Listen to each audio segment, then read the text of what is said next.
मेरे प्यारे विद्यार्थी, आज इस सदन में आपके साथ मिलकर जिन विषयों पर चर्चा होगी वो बोर्ड पर लिखा हुआ है। ज्यामिति, जिसे अंग्रेजी में जियोमेट्री कहते हैं। तो आज इस सदन में हम लोग ज्यामिति के संबंध में चर्चा को प्रारंभ करेंगे। ज्यामिति के संबंध में बहुत सारी बातें आप जानते ही हैं, लेकिन यहाँ पर इस सदन में विधिवत चर्चा करने की बात है, जिसमें प्रत्येक निर्णय आपका निर्णय होगा। आपके अंतर ज्ञान से जो निर्णय होगा उसी को हम लोग तथ्य के रूप में स्वीकार करेंगे। तो आइए सदन का शुरुआत करने के पहले आप इन विषयों को अपने कॉपी पर लिख लें और इसके बाद इस सदन का शुरुआत करें जोरदार तालियां से।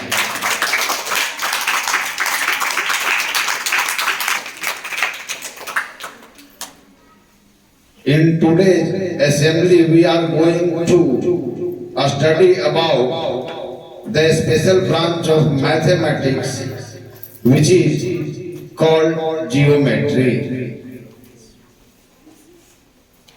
Geometry is the special branch of mathematics, where we study the property of different kind of figures. तो आइए सबसे पहले ज्योमेट्री शब्द का अर्थ क्या होता है और गणित की इस शाखा की शुरुआत किस समस्याओं के संदर्भ में होता है और आज यह गणित का इस शाखा कितना व्यापक रूप धारण कर लिया है, इसके ऐतिहासिक पृष्ठभूमि पर अवश्य चर्चा करेंगे।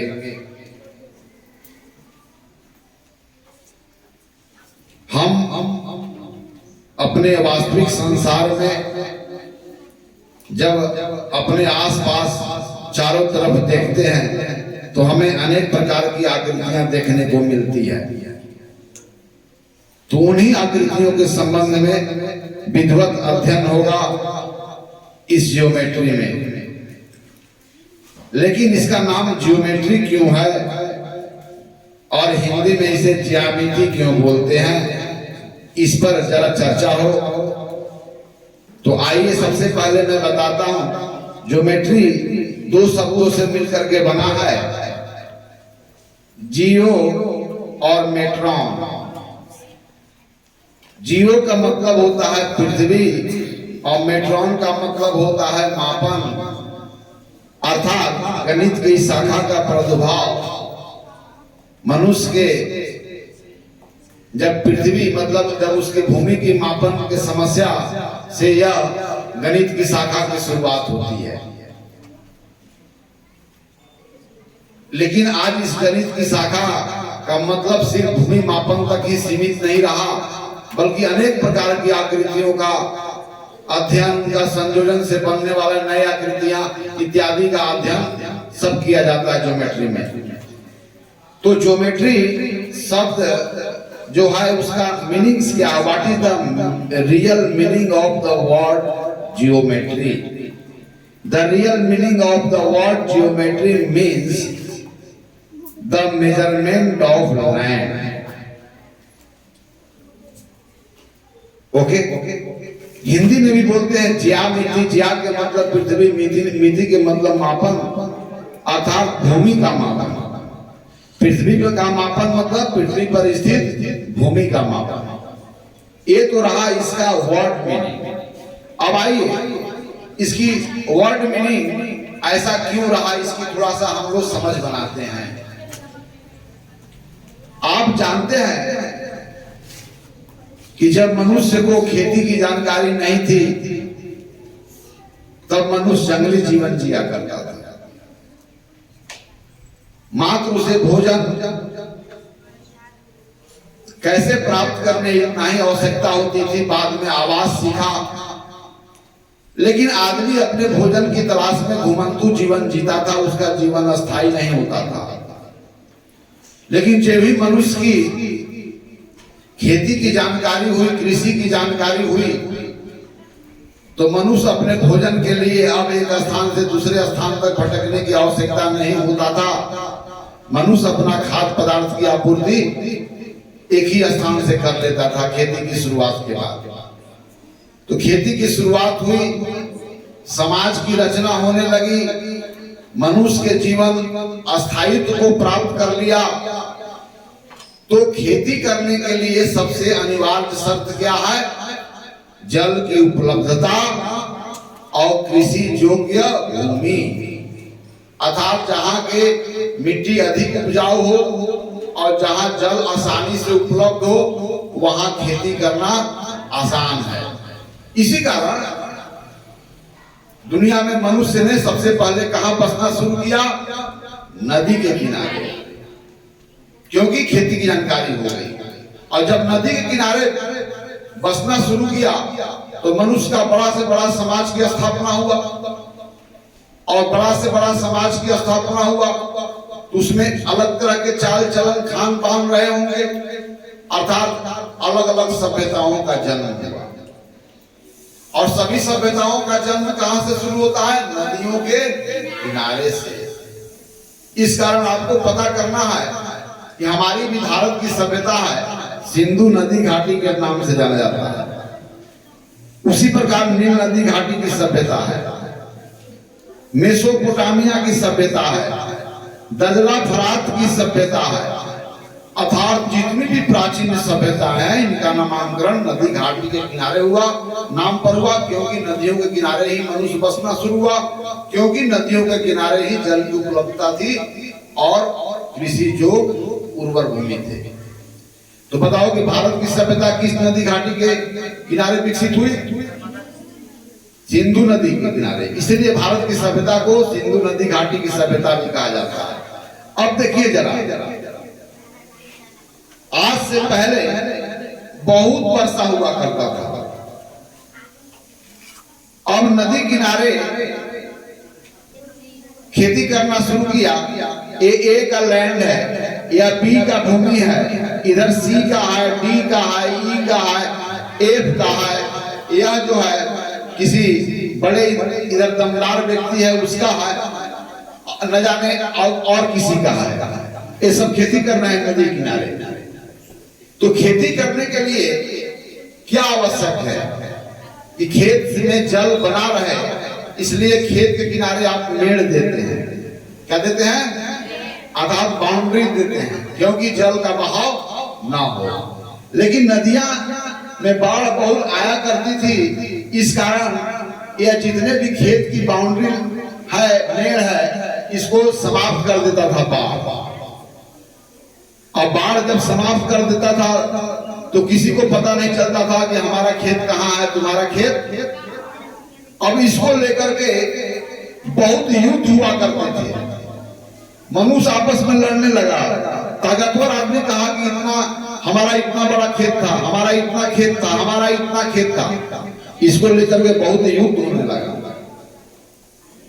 तो मनुष्य के बीच में जब युद्ध बहुत बढ़ गया तो वहां पर गणित प्रकट होता है, और गणित कहता है कि अरे मनुष्य, तुम क्यों लड़ रहे हो?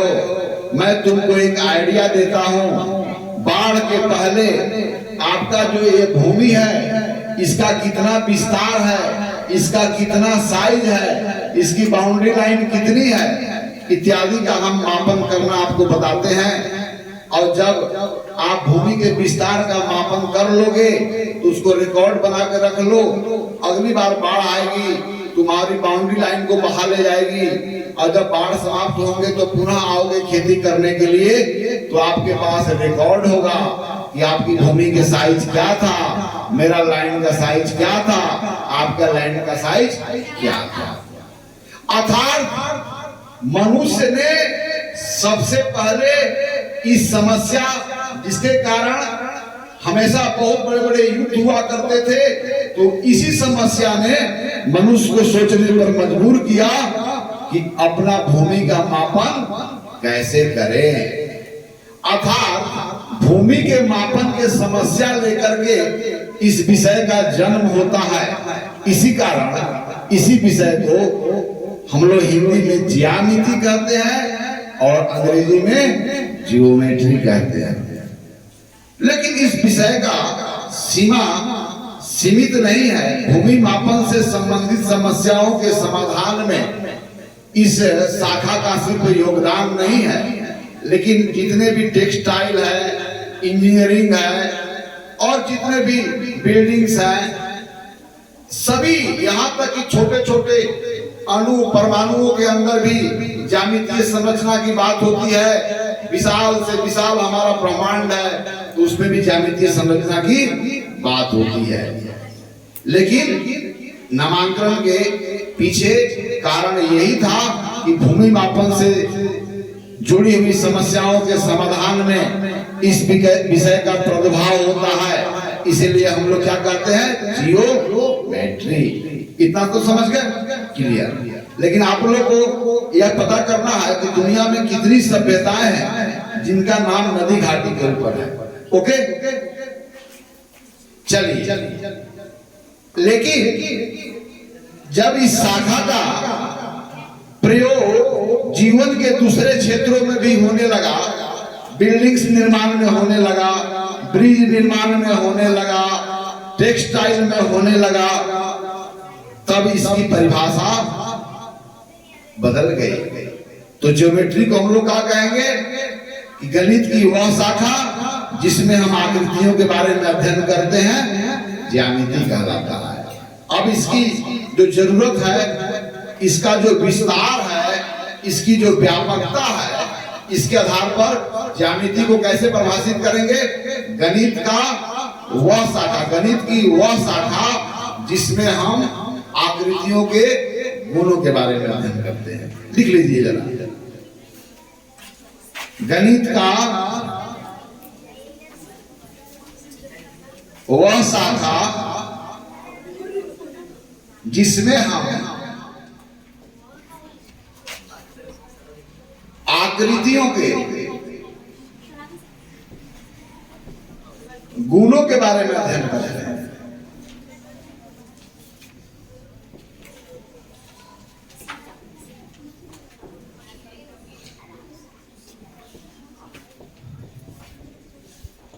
क्या कहलाता है, ज्यामिति।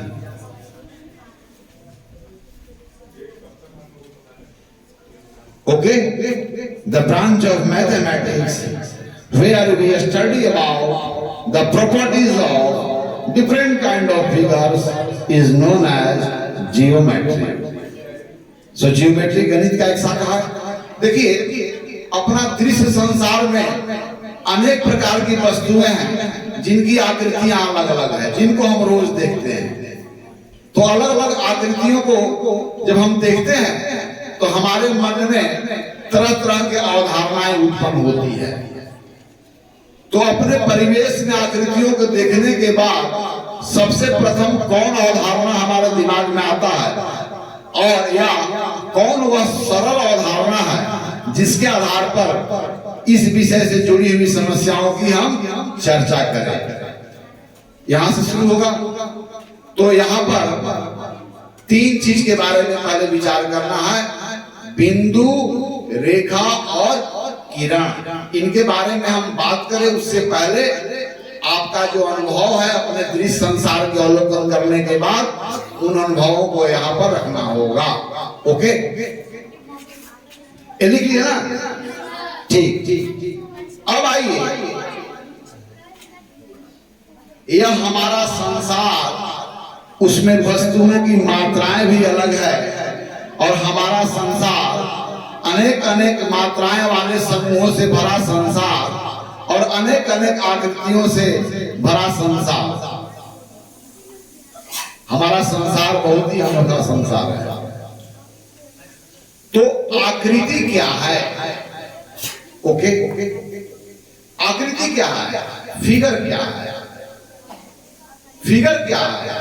अब मुझे बताओ, मैं सीधा तक पूछ रहा हूं कि यह कलम है, यह कलम है, इसको अपनी आंख से देख रहे हो, और फिर मैं कहूं कि जो वस्तु तुम देखे हो उसकी तुम आकृति बनाओ। यानी आकृति के मतलब क्या हुआ? किसी वस्तु का आपके दिमाग में जैसा छवि है, उस छवि को, उस वस्तु का हम आकृति बोलेंगे।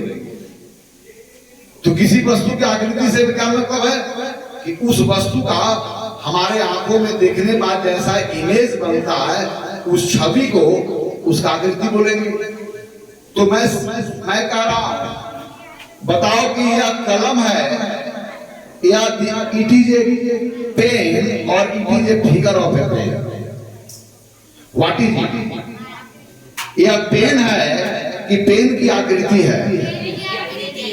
अगर पेन होती तो इसे लिखा जा सकता था। पेन की आकृति इसलिए बोल रहा है कि जब भी किसी कलम को देखेंगे तो उस कलम की जो छवि होगी, रूप होगा हमारे आंख में, वो ऐसा ही बनता है।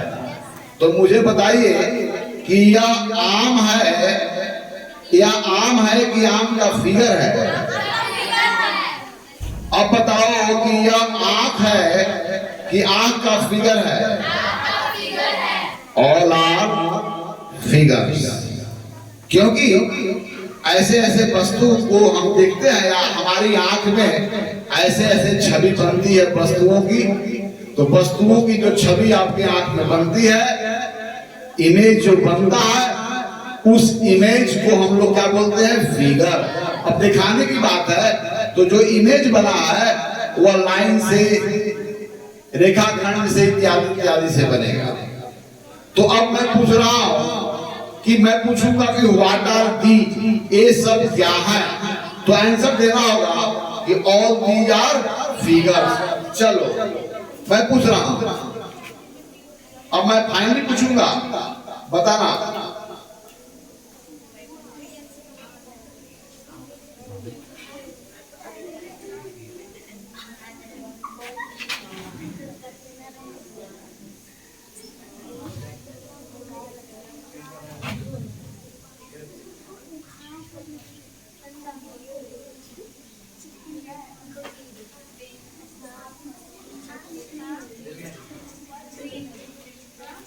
मैं पूछ रहा हूं, what are all these on the board?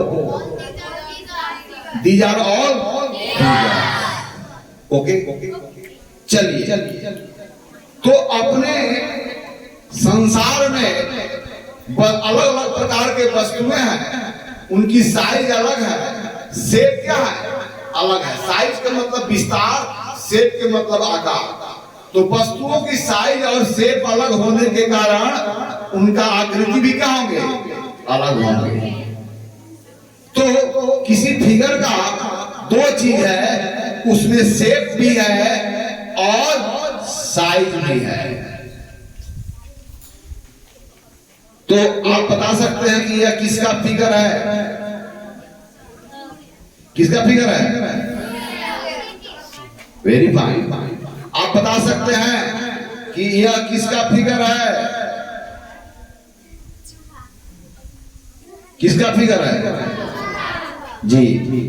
तो आप अपने संसार में चारों तरफ देखते हैं तो अलग अलग वस्तुएं की साइज है और शेप है, इस कारण उनके अलग अलग आकृतियां हैं। चलिए, ये आकृतियां हैं।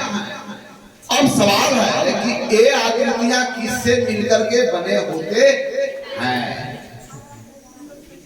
यह आकृतियां किससे मिलकर के बने होते हैं?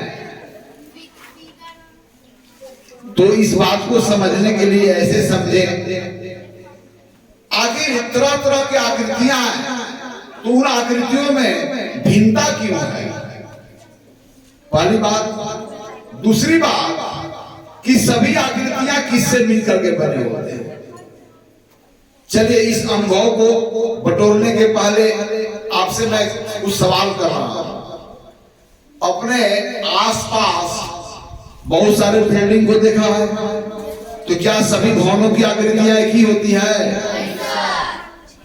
क्या सभी भवन जो एक दिखाई पड़ते हैं वह एक होते हैं कि वह टुकड़ों से मिलकर बनते हैं? तो सभी मकानों को किन चीजों से एक एक करके किन चीजों से मिलते हुए मिल करके बनते हुए देखा है? वह कौन एक एक है जिनसे मिल करके सभी की मकान बनती है? Very fine. वह कौन है? सभी के मकान ईंट से बनना शुरू होता है। अच्छा, एक चीज और बताओ, सभी के मकान का ईंट का शेप और साइज अलग होता है कि एक ही शेप का होता है और एक ही साइज का होता है? आपके घर के जो मकान का ईंटा है, हमारे घर के मकान का ईंटा है, उनका शेप और साइज अलग होता है कि बिल्कुल सेम होता है? सेम होता है। तो एक ही प्रकार के ईंटों से मिल करके सभी घर बनते हैं, फिर उन घरों का आकृति क्यों बदल जाती है? वह जिन चीजों से मिलकर के बने हैं उनकी आकृतियां एक जैसी है, लेकिन जब उनसे मिलकर के बनती है तो उनकी आकृतियां में बदलाव क्यों आता है? क्यों आता है? जरा सोचो। आपकी भी मकान हमारी भी मकान एक ही प्रकार की ईंट से मिलकर बनी होती है, लेकिन आपके मकान हमारे मकान की आकृतियां में बदलाव है, क्यों? जरा सोच के बताओ, कौन नहीं समझेगा? क्यों अंतर आ गया? कोई बता सकता है क्यों अंतर आ गया?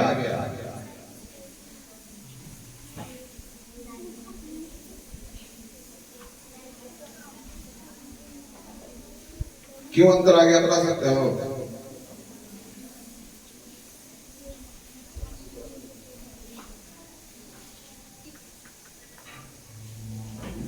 दो भवनों की आकृतियां में बदलाव क्यों आ गई, जबकि वह एक ही प्रकार के ईंट से बने हुए थे?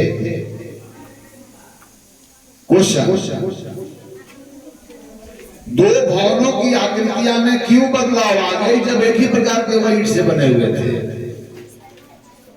इसका आंसर है कि वह ईंट के जुड़ने की जो व्यवस्था था, या वह ईंट को दूसरे ईंट के साथ जो व्यवस्थित होने का तरीका था, उसमें बदलाव आया। इस कारण समान ईंट से बने हुए भवन में भी समान ईंट से बने हुए भवन माने समान ईंट से बने हुए होने के बावजूद भी दो भवनों की आकृतियां में बदलाव इसलिए आया कि प्रत्येक इकाई के साथ दूसरी इकाई का जुड़ने की जो तरीका था क्या था?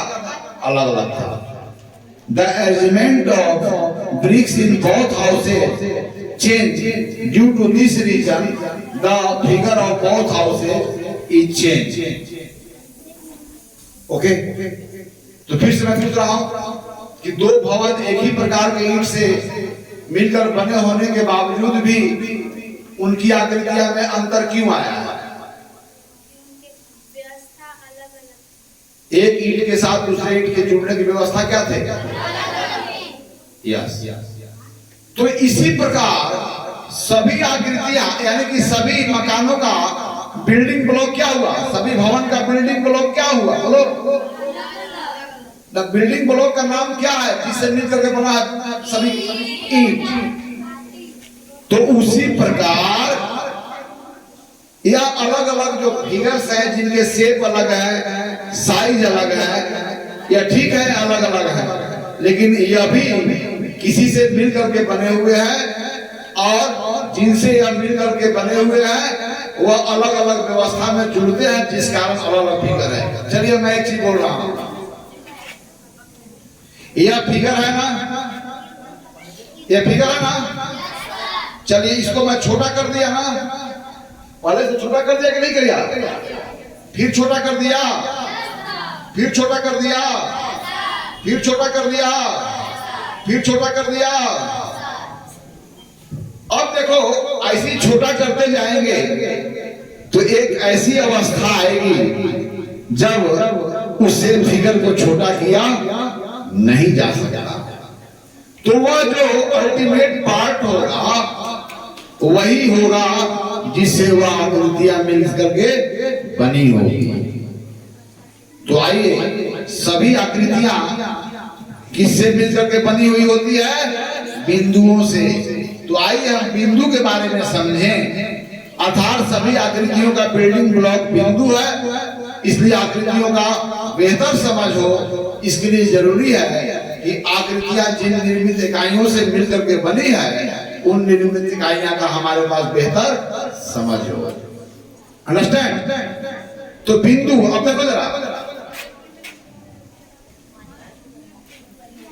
देखो या कोई आपके पास गोला है, यह गोला को हम आपके नजरों से दूर लेते जाए तो उसका साइज क्या हो जाएगा?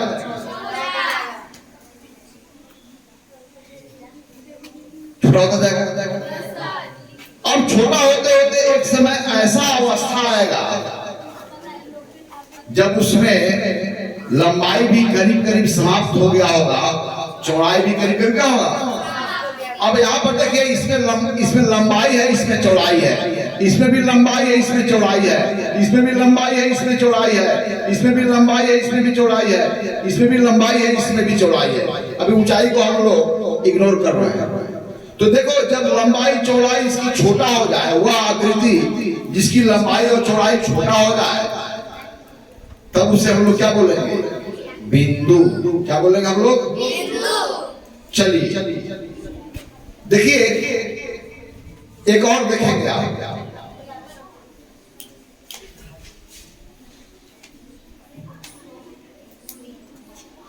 क्या इसमें लंबाई और चौड़ाई है कि नहीं?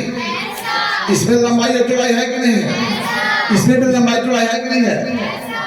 चलिए, इसमें लंबाई और चौड़ाई है कि नहीं है? इसमें लंबाई चौड़ाई है कि नहीं है? इसमें लंबाई चौड़ाई है कि नहीं है? इसमें लंबाई चौड़ाई है कि नहीं है?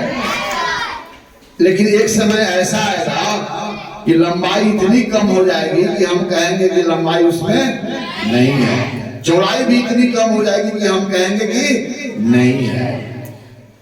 तब वह आकृति जिसमें लंबाई न के बराबर हो, चौड़ाई न के बराबर हो और ऊंचाई भी न के बराबर हो, तो ऐसे आकृतियों को हम लोग क्या कहेंगे, बिंदु।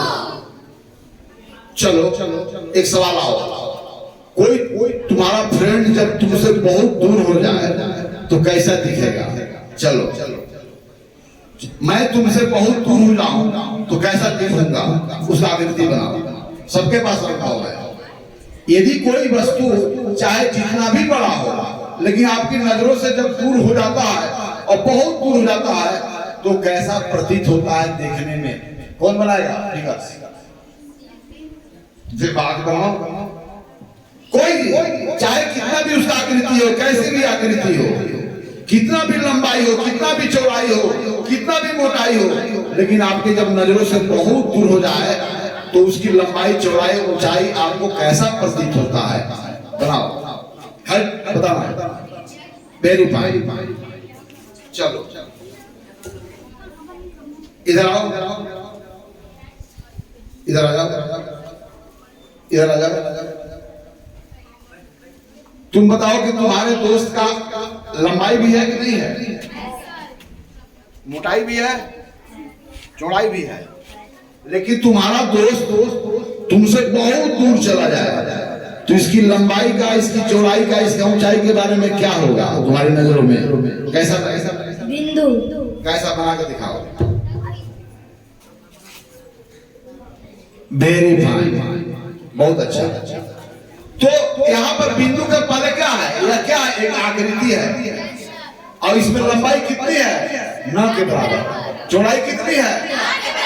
ऊंचाई क्या है? तो अब इस फिगर को हम छोटा करते जाएंगे तो क्या होगा? इसकी लंबाई चौड़ाई ऊंचाई कम होती जाएगी। एक समय ऐसा इसका भाग प्राप्त होगा जिसमें न लंबाई है, न चौड़ाई है, न नथिंग नहीं है, नेग्लिजिबल है। लंबाई है पर इतना कम है कि हमारी कहने की आदत लग गई है कि ना है। तो कोई भी वस्तु जो बहुत दूर अवस्थित हो तो आपकी आंखों में उसकी आकृति कैसी बनती है? चलिए अब आप 10 उदाहरण यहाँ पर लिखे अपने परिवेश में, जिसको अवलोकन करने के बाद उसकी छवि आपकी आंखों में बिंदु जैसी बनती है। नाम बताओ, किसको किसको देखते हैं जिसको देखने के बाद लगता है कि उसमें लंबाई चौड़ाई ऊंचाई नहीं है? 10 उदाहरण। अपने आसपास कुछ देखते हैं?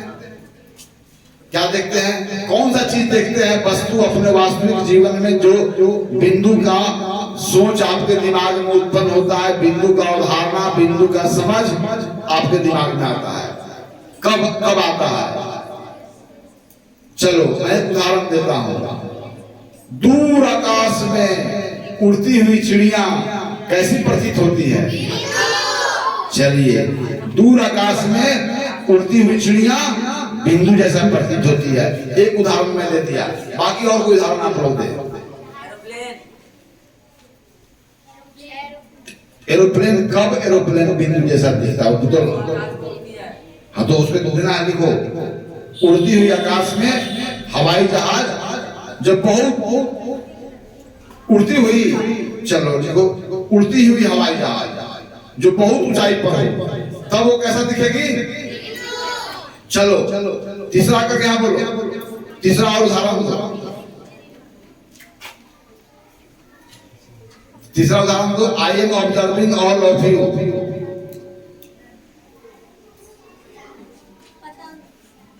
कब पतंग दिखता है बिंदु जैसा? जब आपकी आंखों से, यानी कोई वस्तु आपकी आंखों से बहुत दूर हो तो चाहे उसकी आकृति जैसी भी हो, पर आपको कैसी प्रतीत होगी? चलिए, उड़ती हुई आकाश में पतंग। अच्छा, जब आपका दोस्त आपके नजरों से दूर होता जाता है, कोई वस्तु आपकी नजरों से बहुत दूर चला जाए, तब वो कैसा दिखती है? Very fine. तो यहाँ पर और उदाहरण दो। कब देखते हो अपने आसपास जब उसकी आकृति बिंदु जैसी प्रतीत होती है? और कब बताओ?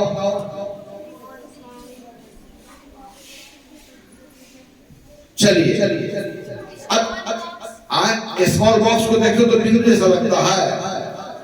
कब लगेगा बिंदु जैसा? जब आपकी आंखों से दूर हो जाए। तो मेरा एक सवाल है, एक सवाल सभी सदन से, कोई वस्तु की लंबाई, चौड़ाई और ऊंचाई न के बराबर प्रतीत होता है कब? किसी कब? Very fine. कोई वस्तु की लंबाई, चौड़ाई, ऊंचाई घटता हुआ प्रतीत कब होता है? जब आपकी आंखों से लगातार दूर हो जाता है। यानी कि जितना आपके आंखों से दूर होगा उतना ही वह क्या होगा? छोटा प्रतीत होगा। लंबाई भी कम होगी, चौड़ाई भी कम होगी, ऊंचाई की बात करें तो ऊंचाई भी कम होगी ना। Very fine. अब मुझे बताइए, चलिए ये तो समझ गए कि जिस प्रकार भवन का निर्मित इकाई एक एक ईंट है, उसी प्रकार सभी आकृतियों का निर्मित इकाई क्या है? चलिए देखिए, हम बहुत सारे बिंदु को अरेंज करेंगे।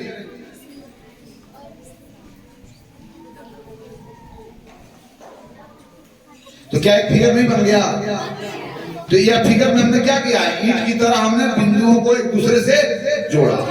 हाँ, बीच में भरते चले जाए इसके बीच वाले में, तो ये कंटिन्यू हो जाएगा। तो इससे क्या पता चला कि सभी आकृतियां का निर्मित इकाई कौन है? तो जिस प्रकार सभी भवनों का निर्मित इकाई कौन है? कौन है बाप बताओ? सभी जिस प्रकार सभी भवनों का, बिल्डिंग्स का निर्मित इकाई कौन है? एक एक ईंट है ना, ईंट है। उसी प्रकार सभी आकृतियों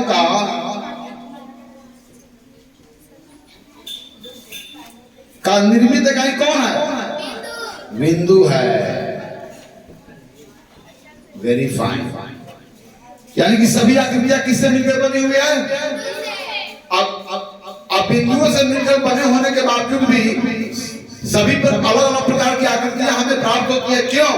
क्योंकि जिन बिंदुओं से मिलकर बने हैं उन बिंदुओं को जुड़ने की व्यवस्था जो है वो अलग अलग है। इतना बात समझ गए ना? ठीक है। अब मुझे बताइए कि अपने वास्तविक जगत में जब अवलोकन करते हैं तो आपकी कोई भी वस्तु, चाहे जितना भी आकार हो, जैसा भी आकार हो, जितना भी बड़ा आकार हो, लेकिन जब आपकी आंखों से दूर होगा तब उसकी लंबाई, चौड़ाई और ऊंचाई बिल्कुल नगण्य प्रतीत होती है। तो यह रोज हमें ऐसी आकृतियां आकाश में बनती है जब हमारे मस्तिष्क में बिंदु का समझ पैदा होता है। दूर आकाश में उड़ती हुई चिड़िया, बहुत दूर पतंग जो है, आपकी नजरों से दूर होता हुआ कोई भी वस्तु, जगहों पर आपको बिंदु का समझ आपके दिमाग में पैदा होता है ना? इतना तो बात समझ गए। अब आइए बिंदु का यूज किया है।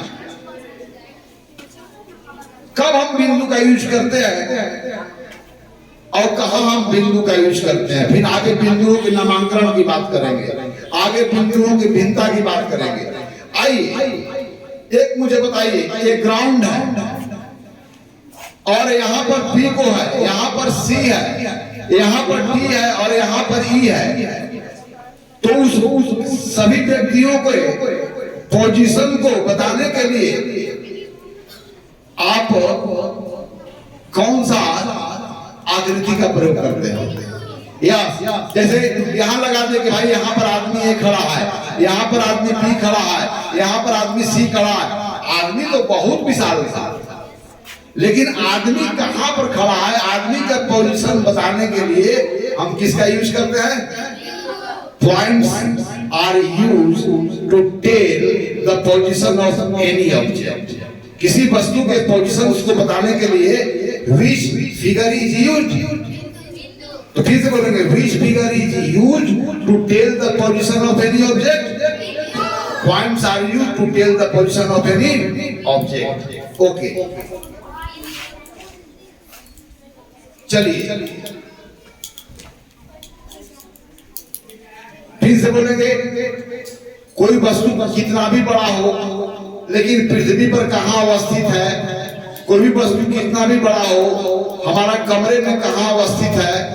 कोई भी वस्तु कितना भी बड़ा हो, नक्शे पर कहाँ पर अवस्थित है। तो उसकी अवस्थिति को बताने के लिए, उसकी पोजीशन को बताने के लिए हम किस आकृति का प्रयोग करते हैं? पॉइंट। तो फिर से पूछेंगे कि which figure is used to tell the position of any object? Points. फिर पूछेंगे why points are used? which figure is used? अब है कि जब हम किसी वस्तु के पोजीशन को बताते हैं तब वहां पर हम पॉइंट का यूज करते हैं। फिर आप बताइए अपने आसपास में किन किन वस्तुओं को देखते हैं जब पॉइंट का समझ आता है? तो उसका उत्तर आपके पास है। सभी आकृतियां किससे बनकर बनी हुई है? सभी आकृतियों का बिल्डिंग ब्लॉक कौन है? तो आज के इस सदन में हम लोग ज्योमेट्री के बारे में, जो उसका मीनिंग था उसके बारे में समझा, ज्योमेट्री के इतिहास के बारे में समझा और ज्योमेट्री जिन आवश्यकताओं को लेकर के हमारे बीच आया उसके बारे में समझा और फिर यह भी समझा कि ज्योमेट्री हमारा बहुत बड़ी समस्याओं का समाधान कैसे प्रस्तुत किया। इसके बाद हम ज्योमेट्री के बिल्डिंग ब्लॉक्स पॉइंट्स के बारे में आज चर्चा किए। आज ज्योमेट्री का फर्स्ट डे था, लगातार यह असेंबली होगा ज्योमेट्री के बारे में और फिर हम लोग ज्योमेट्री के सभी अवधारणाओं को बेहतर तरीके से समझेंगे। आज सिर्फ we have laid only the foundation of geometry in the assembly first, but we will discuss about it in details but in later assembly. इतना ही के बाद आज की सदन समाप्त होती है। अगले सदन में ज्यामिति की अवधारणाओं पर लगातार आपके साथ हमारी चर्चा होती रहेगी।